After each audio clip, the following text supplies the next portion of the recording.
Olá, pessoal. Vamos dar continuidade ao nosso estudo sobre o continente americano, agora com o capítulo 6 sobre América Anglo-Saxônica. Vocês lembram que a gente falou dessa divisão, né? A divisão das Américas tem os critérios físicos, que é a América do Norte, América Central e América do Sul, e temos também os critérios de colonização, critérios culturais e por colonização, que é América Anglo-Saxônica e América Latina. Capítulo passado, né, ou seja, conteúdo da prova, da quinta avaliação, foi sobre a América Latina, né, que é aquela parte da América mais pobre, com a maioria dos países subdesenvolvidos, né? E agora vamos estudar a América Anglo-Saxônica, que é a América mais rica, vamos dizer assim, com os dois países totalmente desenvolvidos, sendo os Estados Unidos a maior potência mundial, primeira economia mundial.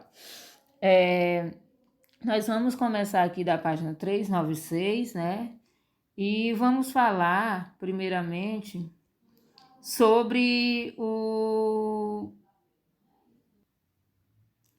Nós vamos começar vendo a questão da altimetria e hidrografia. O que isso tem a ver? Com relevo, né? Altimetria, altura, relevo e hidrografia, que são as principais bacias e alguns rios importantes, né? Então, a América Anglo-Saxônica, como eu já tinha dito, é formada pelos Estados Unidos e pelo Canadá, né? Sendo países bem extensos, né? Um dos mais extensos do planeta, né? E as suas terras também se estendem pelo estado do Alasca, né? Que o Alasca ele está situado ao norte do Canadá, né? Na verdade, ao norte do Canadá, e também pelas ilhas, né? Pela ilha, o arquipélago vulcânico Havaí, né? Que fica, na verdade, ele faz parte, é um arquipélago que faz parte do território da América Anglo-Saxônica, né? E ele fica localizado no meio do Oceano Atlântico, ou Pacífico, no meio do Oceano Pacífico, já banhado também pelo Oceano Glacial Ártico, né? Então, nós temos Estados Unidos, Canadá, o estado do Alasca, que na verdade está do lado do Canadá, mas faz parte dos Estados Unidos, e o arquipélago vulcânico Havaí, tá ok? Então, como vocês podem observar, mesmo a foto estando clarinha, mas é do livro de vocês, sobre a questão da altimetria. Observem que nós temos nas bordas, ou seja, no litoral, nós temos áreas verdes, ou seja, as planícies, que é a planície litorânea, né? No contorno da América Anglo-Saxônica, e no meio nós temos áreas mais elevadas, ou seja, as que estão mais escurinhas, que equivalem aos 3.000 metros. Então, na sua maioria, né, agora caracterizando, né, geral, na sua maioria tem-se o quê? Áreas de planícies, né? Mas nas bordas e no centro nós temos as áreas mais elevadas. O que representa essas áreas elevadas? Exatamente as montanhas e planaltos do leste.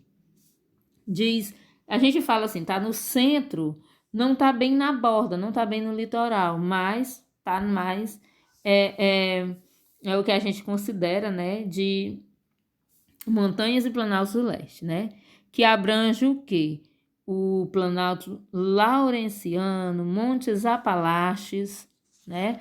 Que faz parte das chamadas Montanhas Rochosas, tá?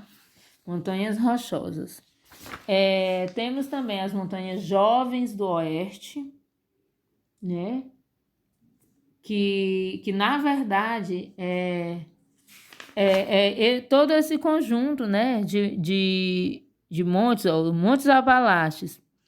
Montes Apalaches está no leste, Montanhas Rochosas ao oeste, formam as áreas mais elevadas do continente, dessa parte do continente que corresponde à América anglo-saxônica.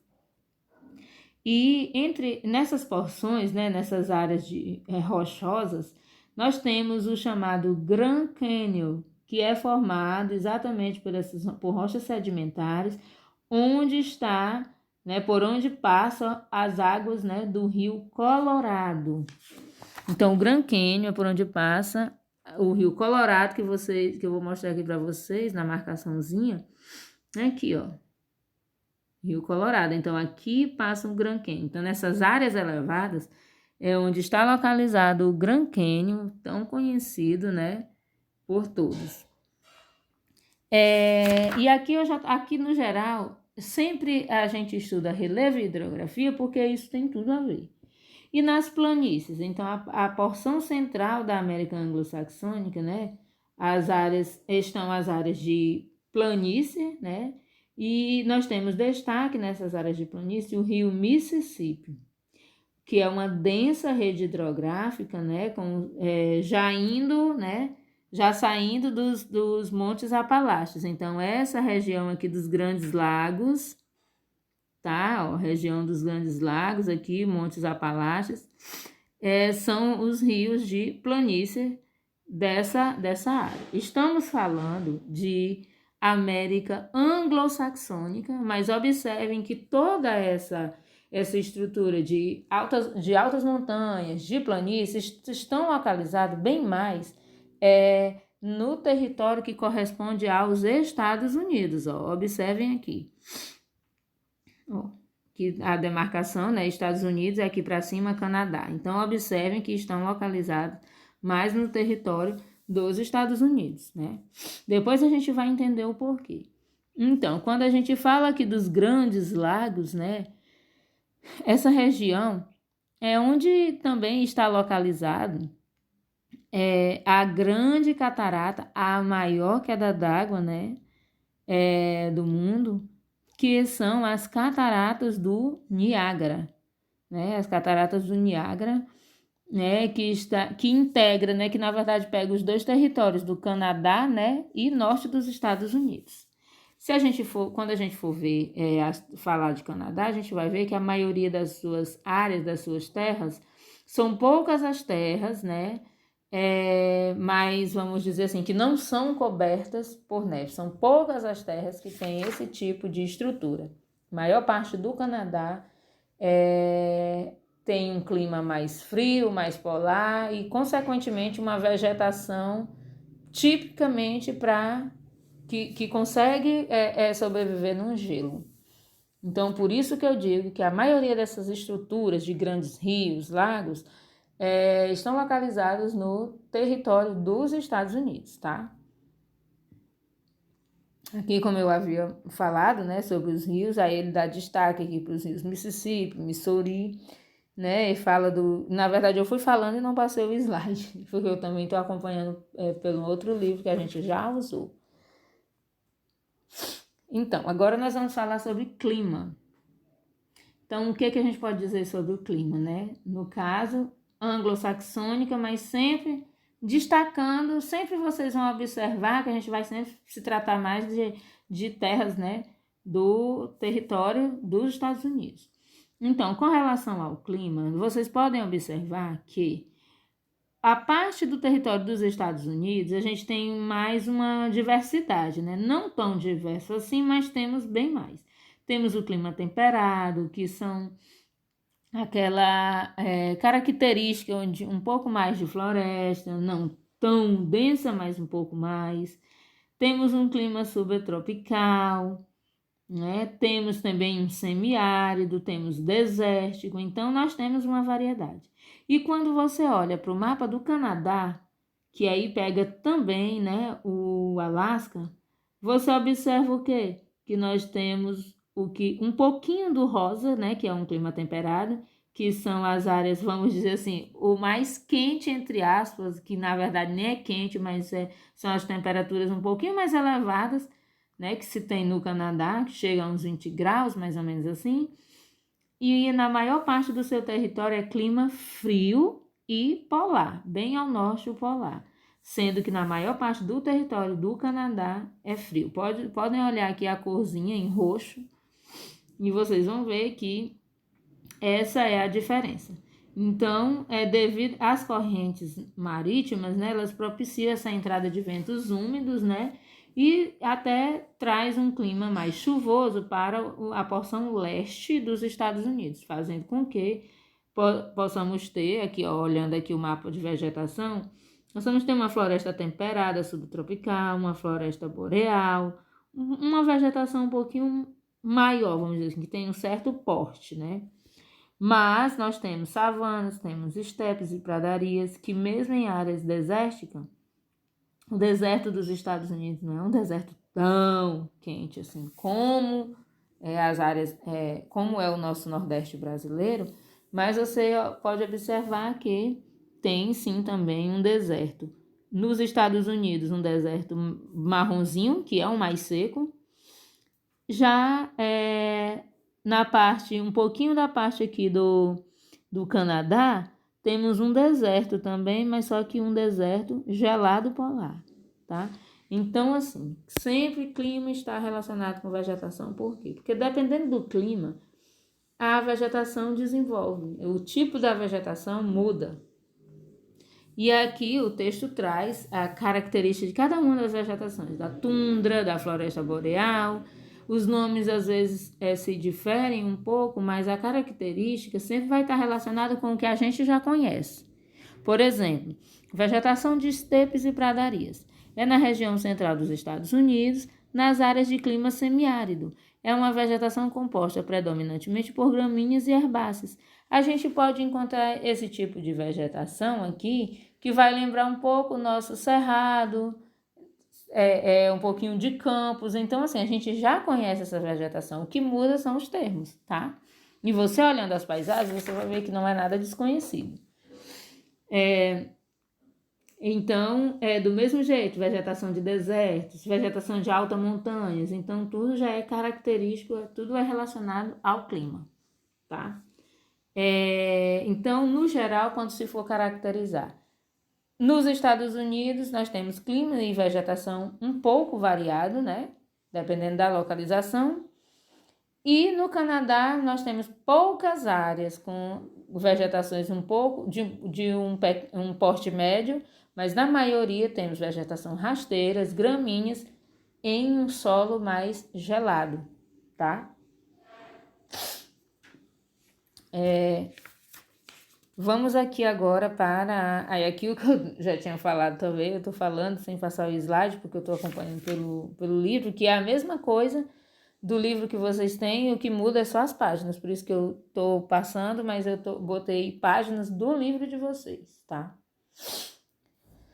Bem, agora nós vamos falar sobre a questão da formação territorial dos Estados Unidos, do povoamento e da colonização. Então, a colonização dos Estados Unidos, né, se deu no início do século XVII, a partir, né, através de imigrantes ingleses. Lembram que eu falei da questão por ser América anglo-saxônica? Então, são países que falam inglês, de idiomas originados dos saxões. Então, Inglaterra, né, que também, assim como Portugal, no período de descobrimento, né, das Américas, cada um foi para um lado e, no caso, a Inglaterra foi quem se estabeleceu nessas áreas aqui que hoje é a América anglo-saxônica. Então, como o texto diz, foi formado a partir de estabelecimento de colônias de povoamento, né? Os colonos, né, como a gente chama, eles chegaram, né, em decorrência de quê? Uns aproveitando a questão do descobrimento das Américas, outros em decorrência de perseguição religiosa, e foram se instalando nessas regiões. Como o texto diz, não são apenas ingleses, também irlandeses, escoceses, franceses e alemães. Mas, de qualquer forma, na sua maioria, sim, foram ingleses. E eles se estabeleceram, foram formando pequenos núcleos de povoamento, que a gente chama de colônias, e ao todo, em um curto tempo, foram formados 13 colônias. Então, como se deu o povoamento dos Estados Unidos? Aqui eu estou falando só de Estados Unidos. Se deu a partir da formação das 13 colônias. Essas colônias, né, elas tinham uma certa estrutura econômica, né? As colônias do norte, vou mostrar aqui. As colônias do norte, né, mais ao norte dos Estados Unidos, mais ou menos nessa região aqui, ó. Vou mostrar aqui para vocês. Mais ou menos nessa regiãozinha aqui, no norte, eram colônias que tinham uma certa estrutura e como eles se desenvolviam, né, a sua economia eram baseadas em propriedades agrícolas, artesanato, manufaturas, né. Já as colônias do sul, né, esse trechinho aqui, onde está localizado hoje Carolina do Norte, Carolina do Sul, Virgínia, foram colônias que se desenvolveram, né, a partir de alguns gêneros, determinados gêneros agrícolas mais tropicais, né? E as colônias do norte, elas foram, que são essas aqui, ó. Ou do norte não, do centro, né? O centro, vamos dizer, as colônias do centro, elas foram as que começaram a se desenvolver em questão de indústria. Pequenas indústrias,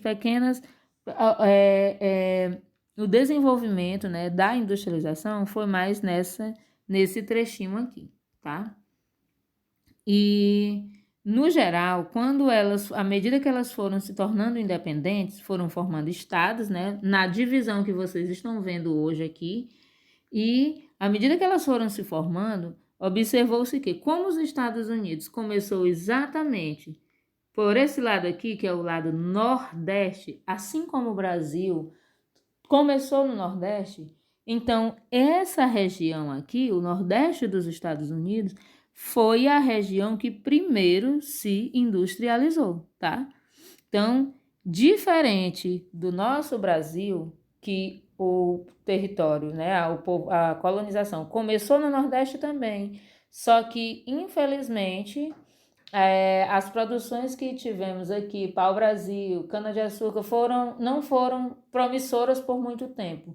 Isso fez com que a atividade de mineração, no caso do Brasil, a atividade de mineração se desenvolveu bem mais, o café, né, no caso de São Paulo, se desenvolveu bem mais e isso fez com que eles se tornassem, a região sudeste do Brasil se tornasse a mais industrializada. No caso dos Estados Unidos, não. Começou no Nordeste e o Nordeste foi, sim, o que deu os primeiros passos para a industrialização, para a questão da industrialização, tá? Então, essa é a diferença que a gente pode ver, tá? Aí vamos ver assim, tiveram alguns povos indígenas nesse território? Sim, bem poucos, mas na região da Califórnia, no lado oeste. Então, esse lado aqui tiveram sim a participação de alguns indígenas, alguns grupos, né, que foi também chamado de indígenas. Só que esses grupos, eles foram sendo exterminados muito mais rápido do que no caso do Brasil, tá? Então, deixa eu apagar aqui. Então, no caso dos Estados Unidos, né, atualmente, né, os Estados Unidos recebe ainda, é o país que mais recebe imigrantes, né? Sempre foi assim, devido às suas condições, os Estados Unidos lutou pela sua independência, né? As 13 colônias, né? Elas lutaram para se tornar independentes e não abriram mão, e foi bem mais rápido do que o que se possa imaginar, né? O que se possa comparar no caso de países da América Latina, como no caso do Brasil. Então, os Estados Unidos, ele se impôs, e isso fez com que se tornasse o país mais promissor e mais rico, no caso, né, com o maior PIB. E Até hoje, né, é o país que mais recebe imigrantes, né, e vindos de onde? Da América Latina, dos países mais pobres, como Argentina, Brasil, Colômbia e outros países mais pobres mesmo do próprio continente americano. E um destaque aqui para a questão racial nos Estados Unidos. O racismo é uma questão social muito forte nos Estados Unidos. Não só negros, né, mas indígenas também e outras pessoas da própria América Latina que também são alvo, né, de preconceito racial. Então, o racismo, há muitas lutas aconteceram, né, como o texto de vocês mostra, né, grandes lutas, né, pessoas como Martin Luther King, só um minuto, que lutou, né, teve uma grande importância nos movimentos sociais. Gente, relevem tudo que acontecer, qualquer barulho. Eu desligo a internet quando eu estou gravando, mas mesmo assim tem que acontecer alguma coisa, tem que ter uma chamada, uma mensagem, relevem. Então, o racismo, né, até hoje é um problema antigo, intenso e até hoje perdura. Por isso que o texto, o livro de vocês destaca, né, essas questões, como ele cita aqui, que são situações, em escolas públicas, em trens, ônibus, sempre apareciam, né, grupos que faziam certas organizações, né, de grande preconceito racial. A gente fala racial, mas como eu disse, né, indígenas e latinos-americanos também são alvos desse preconceito. Vamos falar da densidade demográfica no sentido de que falar da questão urbana, né, do país. Então, os Estados Unidos, a população, né, que a gente chama Estados Unidos, a população norte-americana, porque exatamente pelo nome, Estados Unidos da América, então a gente sempre fala no geral população norte-americana. Então, a população norte-americana, você observa aqui, quais são as áreas que têm mais habitantes por quilômetro quadrado? Exatamente a área que primeiro se industrializou, a área que, por onde tudo começou, por onde começou as 3 colônias, logicamente se industrializou primeiro, e se tem indústria, tem mais estrutura e faz com que tenha um maior número, né, de habitantes por quilômetro quadrado nessa área, exatamente onde? No Nordeste dos Estados Unidos, tá? E as outras áreas? Tem sim, as capitais, Los Angeles, São Francisco. Geralmente as capitais dos estados, ela sim, tem um grande número de habitantes por quilômetro quadrado, mas a área mais urbanizada, né, é exatamente por onde tudo começou, tá? Mas isso se deve ao quê? É só essa questão de urbanização, de industrialização? Não, como diz aqui, condições climáticas, relevo. Então, são áreas que atraem, né? Então, não tem como não ter o maior número de habitantes. Áreas onde há deserto, por exemplo, vou mostrar aqui para vocês, eu vou riscar baseado no mapinha de clima. Essa área aqui, mais clarinha, onde tem menos pessoas, é exatamente se você for olhar o mapa de clima, tá lá. É a área que tem aquele climazinho semiárido, um clima desértico. Então, isso não favorece, né, boas condições de moradia, né, boas condições de sobrevivência. Portanto, são áreas mais, menos, né, povoadas no caso. E aqui, falando sobre a questão do desenvolvimento socioeconômico, a qualidade de vida, que é desenvolvimento social, e a questão econômica, que a questão econômica, ela reflete na questão também da qualidade de vida. Então, assim, os norte-americanos, eles têm um elevado padrão de vida, né? A população tem um alto poder aquisitivo, né? Tem acesso a todos os serviços de saúde e educação com qualidade, e isso se deve a uma história, gente. Não começou assim do nada. Então, se a gente for observar, né, a expectativa de vida, né, isso em 2015 era de 79, então 79 anos se vivia com qualidade. Se você for olhar os números hoje, isso está bem melhor. O IDH aqui, olha, 0,9. O IDH, a partir de 0,8 já é considerado IDH ótimo, tá? Mesmo sendo o país mais desenvolvido, né, de maior PIB, primeira economia mundial, mesmo assim, a posição do IDH no ranking global ainda é a 10ª, não é a primeira, não é, ou seja, não é o país com melhor qualidade de vida, né? Mas é a maior economia do mundo. E aqui, gente, eu trago aqui, só voltando aqui, quando ele fala dessa questão do desenvolvimento, né, os Estados Unidos, ele tem esse histórico, né, de fortalecimento dos seus ideais. A independência dos Estados Unidos é uma coisa, assim, que eles lutaram para que isso para que muitas coisas fossem mudando, né, para que os problemas sociais fossem sendo diminuídos. Isso se deu em decorrência que você já deve ter visto em história, né, um conjunto de medidas que foi implantada. E esse conjunto de medidas ele foi implantado bem recente, depois de uma grande crise que os Estados Unidos passou em 1929, que é o estado de bem-estar social, né? Estado de bem-estar social. Isso só fez com que fortalecesse mais ainda o bem-estar geral da população. Mas os Estados Unidos sempre trabalhou com aquele lema, América para os americanos. Então, eles sempre protegiam seu território. E isso fez com que eles lutassem, né?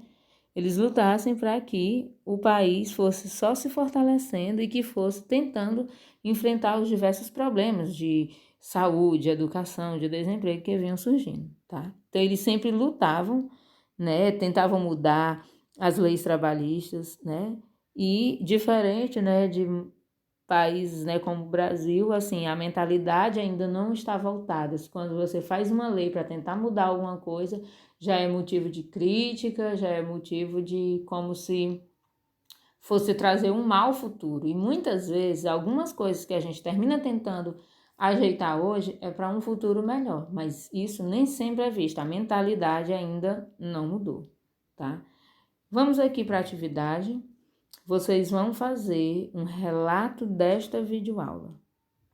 É através desse relato, nesse capítulo, eu vou observar nitidamente a questão do que vocês estão anotando, porque muitos textos que eu peguei, eu vi que a pessoa tenta colocar muitas palavras do que está no livro, tá? E eu quero que vocês coloquem o entendimento de vocês. Até o que você não entendeu, você pode colocar. Então, eu peço que no mínimo seja feita 15 linhas, porque, afinal de contas, uma videoaula, né, não tem como você fazer em 10 linhas, tá? Então, façam da mesma forma. A gente, como eu sempre digo, o 8º ano realmente tem feito tudo o que a gente tem pedido, tem feito tudo no tempo certinho, a maioria da turma, né? Não estou tendo grandes problemas, mas aqueles que ainda não estão conseguindo, aqueles que pararam de enviar atividades, que logicamente eu não vou citar nomes aqui, mas sim, teve gente que no início estava enviando as atividades tudo direitinho e de repente deixou de enviar. Sendo que a gente sabe que a pessoa está online em outros momentos, tá? Então, eu peço que vocês se atentem para isso, porque nós estamos em aula. Nós estamos em aula de casa, mas estamos em aula, tá? Não estamos de férias. Vai ter nota baixa se não fizer atividade, vão ficar de recuperação, tudo pode acontecer, tá ok? Então eu peço que vocês façam tudo direitinho como tem feito, como a maioria tem feito, e aqueles que não estão fazendo, atentem para isso. Se tiver alguma dúvida, me procurem, tá? Quem já me procurou sabe que eu estou sempre à disposição. Eu não dou a resposta na hora da prova, mas eu estou sempre à disposição. Então, até mais.